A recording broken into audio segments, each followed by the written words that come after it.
पाकिस्तान स्थित आतंकी संगठन जैश ए मोहम्मद ने अब अपने आतंक के नेटवर्क को एक नई दिशा देने की कोशिश शुरू कर दी है।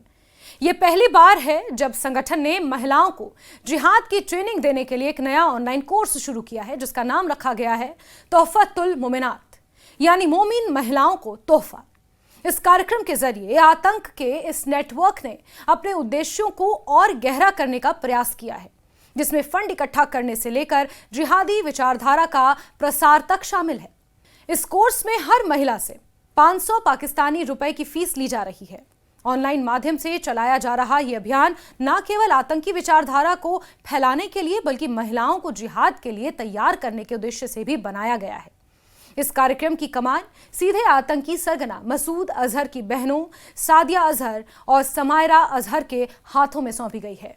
दोनों बहनें हर रोज 40 मिनट के ऑनलाइन लेक्चर में महिलाओं को जिहाद में शामिल होने के लिए प्रेरित करेंगी। इन्हीं सत्रों के माध्यम से उन्हें संगठन की शरीयत आधारित विचारधारा और जिहादी जिम्मेदारी के बारे में सिखाया जाएगा। सादिया अजहर इस महिला ब्रिगेड की सरगना बनाई गई हैं, जबकि उनकी बहन साफिया और उमर फारूक की पत्नी अफरीरा फारूक भी इसमें अपना सक्रिय रोल अदा कर रही हैं। ये पूरा नेटवर्क सिर्फ पाकिस्तान तक सीमित नहीं, बल्कि ये ऑनलाइन प्लेटफॉर्मों के माध्यम से विदेशों तक अपनी पहुंच बनाना चाहता है। जैश ए मोहम्मद इस अभियान को 8 नवंबर से आधिकारिक रूप से शुरू करने जा रहा है और इसे लाइव ऑनलाइन सत्रों के रूप में संचालित किया जाएगा। फंडिंग के लिए संगठन ने ज़कात यानी कि दान के नाम पर एक नया अंग शुरू किया है। खुद मसूद अजहर ने 27 सितंबर को बहावलपुर में एक बड़ी सभा के दौरान ये घोषणा की थी कि जिहाद की सबीलिल्लाह के लिए धन जुटाना हर मुसलमान की जिम्मेदारी है। उस सभा में उसने जनता से खुलेआम फंड दान करने की अपील भी की थी। अब यही ज़कात अभियान इस ऑनलाइन महिला जिहाद कोर्स से भी जोड़ा गया है। इसमें भाग लेने वाली महिलाओं से कोर्स फीस के अतिरिक्त दान और योगदान के नाम पर रकम ली जा रही है। मसूद अजहर ने इस नए मिशन को पाकिस्तानी समाज में कई लोगों ने धोखा और दोगलापन कहा है, क्योंकि पाकिस्तान सरकार अंतर्राष्ट्रीय मंचों पर आतंकवाद के खिलाफ दिखावा करती है, जबकि जमीन पर ऐसे संगठनों को खुली छूट देती है। FATF जैसी अंतर्राष्ट्रीय निगरानी संस्था के बावजूद पाकिस्तान इन आतंकी संगठनों को रोक पाने में नाकाम रहा है। यह इस बात का प्रमाण है कि देश की कथित आतंकवाद विरोधी नीति सिर्फ कागजों तक सीमित है। इस महिला ब्रिगेड का निर्माण अब से पहले नहीं हुआ था। कुछ हफ्ते पहले 8 अक्टूबर को जैश ए मोहम्मद ने जमात उल मोमिनात नामक एक महिला इकाई की स्थापना की थी। इसके गठन के कुछ ही दिनों बाद यानी 19 अक्टूबर को पाक अधिकृत कश्मीर यानी कि POK के रावलकोट इलाके में महिलाओं की भर्ती के लिए विशेष कार्यक्रम आयोजित हुआ। इस कार्यक्रम में स्थानीय महिलाओं को संबोधित करते हुए उन्हें इस्लाम और उम्मत की सेवा के नाम पर इस संगठन का हिस्सा बनने को कहा गया। ये नई योजना केवल प्रचार नहीं बल्कि पाकिस्तान की सामाजिक व्यवस्था के हिसाब से सोचा गया कदम है।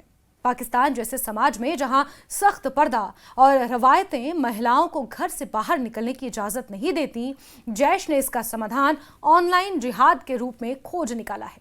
अब महिलाएं अपने घरों में बैठकर ही इन क्लासेस में शामिल होंगी और उन्हें इंडोक्ट्रिनेट किया जाएगा। यह तरीका इस्लामिक स्टेट यानी कि ISI, हमास और लिट्टे जैसी आतंकवादी संगठनों के महिला विंग की तरह है, जो पहले सीरिया, इराक और श्रीलंका में सक्रिय रह चुके हैं। रोजाना 40 मिनट के इन पाठों में उन्हें हथियार नहीं बल्कि विचारों का हथियार दिया जाएगा, यानी जिहादी सोच। इन ऑनलाइन कक्षाओं का वास्तविक उद्देश्य यह है कि महिलाएं आगे चलकर फिदाइन यानी कि आत्मघाती अभियानों में इस्तेमाल की जा सकें। यही सबसे खतरनाक पहलू है। जैश ए मोहम्मद अब तक पुरुष आतंकियों पर निर्भर रहा है, लेकिन अब वो महिलाओं को भी इस काम के लिए इस्तेमाल करना चाहता है। यह संगठन का रणनीतिक विस्तार है, एक खामोश जिहाद जो पर्दे के पीछे चलाया जाएगा। आतंकवाद की नई लहर दरअसल पाकिस्तान की स्थायी विफलता का प्रतीक है। एक ओर पाकिस्तान अंतर्राष्ट्रीय मंचों पर यह दावा करता है कि वो आतंकवाद के खिलाफ है, वहीं उसके भीतर बैठे संगठन खुलेआम जिहाद के नाम पर पैसा जुटा रहे हैं, नए भर्ती अभियान चला रहे हैं और अपने नेटवर्क को और मजबूत करने में जुटे हैं। पाकिस्तान सरकार का दोहरा रवैया यहां साफ नजर आता है। सरकारी एजेंसियां इन संगठनों को रोकने की बजाय उन्हें इनडायरेक्टली समर्थन देती दिखाई देती हैं। मसूद अजहर, जो कि कई आतंकी वारदातों का जिम्मेदार है, आज भी पाकिस्तान की सरजमी पर आजाद घूमता है और महिलाओं को आतंक की तालीम देने की योजना संचालित करता है। कहा तो जा रहा है कि इस पूरे अभियान को आंतरिक रूप से दारुल तालीम अल मुमिनात नामक डिजिटल प्लेटफॉर्म से संचालित किया जाएगा, जो जैश ए मोहम्मद की वेबसाइटों और सोशल मीडिया चैनलों से जुड़ा होगा। यहां ऑनलाइन लेक्चर रिकॉर्ड किए जाएंगे, लाइव क्लास ली जाएगी, फंडिंग के लिए ज़कात और सदका जैसे धार्मिक शब्दों का दुरुपयोग किया जाएगा। ये साफ दिखाता है कि कैसे धार्मिक भावनाओं को आतंकवादी मकसद के लिए मोड़ा जा रहा है। जिहाद की इस डिजिटल यूनिवर्सिटी में नामांकन पाने वाली महिलाओं से यह वादा किया गया है कि उन्हें इस्लाम के दुश्मनों के खिलाफ लड़ने का ज्ञान और फर्ज सिखाया जाएगा। लेकिन असलियत में यह महिलाओं की सोच को हथियार बनाने की प्रक्रिया है। इस प्रोग्राम की प्रचार सामग्रियों में शहादत, तैयारी, मुकम्मिल ईमान जैसे शब्दों का इस्तेमाल किया जा रहा है ताकि धार्मिक जोश जगाया जा सके। ये पूरा अभियान पाकिस्तान को बेनकाब कर रहा है।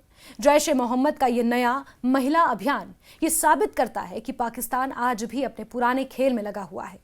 एक तरफ दुनिया के सामने खुद को आतंकवाद पीड़ित बताना और दूसरी तरफ उन्हीं आतंकियों को नई पहचान देकर आगे बढ़ाना। भारत सहित दुनिया के कई देशों के लिए ये चेतावनी है कि आतंक का ये जाल अब केवल हथियारों से नहीं बल्कि इंटरनेट और विचारधारा के माध्यम से फैलाया जा रहा है। जब जैश ए मोहम्मद जैसी संस्थाएं महिलाओं को जिहाद में झोंकने की बात करती हैं तो ये वैश्विक शांति और सुरक्षा के लिए गहरी चुनौती भी है। इस सब के बीच अंतर्राष्ट्रीय दबावों के बावजूद पाकिस्तान की चुप्पी सबसे बड़ा सवाल है। एफएटीएफ की निगरानी से बचने के लिए वो दिखावे के कदम जरूर उठाता है, लेकिन मसूद अजहर जैसे आतंकी और उनके संगठन अब भी खुलेआम अपनी नई फौज तैयार कर रहे हैं। जैश ए मोहम्मद का बहुत लॉस हुआ ऑपरेशन सिंदूर के अंदर और अभी उनको रिक्रूट्स की कमी हो रही है। तो इस समय रिक्रूटमेंट बढ़ाने के लिए वो महिलाओं को भी अंदर लाना चाहते हैं। अगर आप ट्रेडिशनली देखें तो लश्कर तैयबा हो या जैश ए मोहम्मद हो या हिजबुल मुजाहिद हो, वहां पे विमेन ने कभी भी डायरेक्टली टेरर एक्ट में हिस्सा नहीं लिया है। उनका रोल हमेशा सपोर्टिंग रहा हुआ है, यानी कि कुछ एडमिनिस्ट्रेशन में मदद करो, थोड़ी बहुत मोटिवेशन में मदद करो, लेकिन डायरेक्टली हाथ में वेपन लेके उन्होंने कभी काम नहीं किया है। और अभी आप देखेंगे कि ये जो दहशतवादी होते हैं ये जम्मू कश्मीर में घुसखोरी करते हैं और दहशतवादी जो कृत्य करते हैं वो हमारे कश्मीर के अंदर करते हैं। तो क्या कोई महिला अंदर आके इस प्रकार का कृत्य करेगी? तो ये तो बहुत ही अनलाइकली लगता है, क्योंकि एक टफ एनवायरनमेंट के अंदर एक महिला का रहना इतना आसान नहीं है। तो ये more of a psychological ploy है। लेकिन अगर इसको देख के हमारी कुछ लड़कियां, हमारी कुछ महिला अगर रेडिकलाइज हो जाती है तो वो बुरी बात होगी। तो इसलिए हमारी महिलाओं का या बच्चियों का या गर्ल्स का मतलब थोड़ा सा ये होना चाहिए, उनको समझाना चाहिए कि इस प्रकार के जो उग्रवादी कृत्य होते हैं इसमें हिस्सा मत लो, इससे कुछ हासिल नहीं होने वाला है बल्कि आपका ही नुकसान होने वाला है। तो फिलहाल ये जो स्टेप है ये मोर ऑफ अ साइकोलॉजिकल है, इसमें से कुछ सचमुच निकलना ये बहुत ही डिफिकल्ट बात है। जमात उल मोमिनात के नाम पर महिलाओं की भर्ती दरअसल आतंकवाद का नया चेहरा है, जो डिजिटल और धार्मिक आस्थाओं की आड़ में दुनिया को नया खतरा पेश कर रहा है। अगर इस योजना पर रोक नहीं लगी तो आने वाले समय में आतंकवाद के मोर्चे पर महिलाओं की भागीदारी को हथियार की तरह इस्तेमाल किया जाएगा। ये न सिर्फ दक्षिण एशिया बल्कि पूरी दुनिया के लिए गंभीर सुरक्षा संकट बनेगा। मसूद अजहर और उसकी बहनों का ये नया प्रोजेक्ट इस बात का सबूत है कि जिहाद अब परिवारों और घरेलू जीवन तक पहुंच चुका है, जहां इल्म और ईमान के नाम पर नफरत और हिंसा का बीज अब बोया जा रहा है।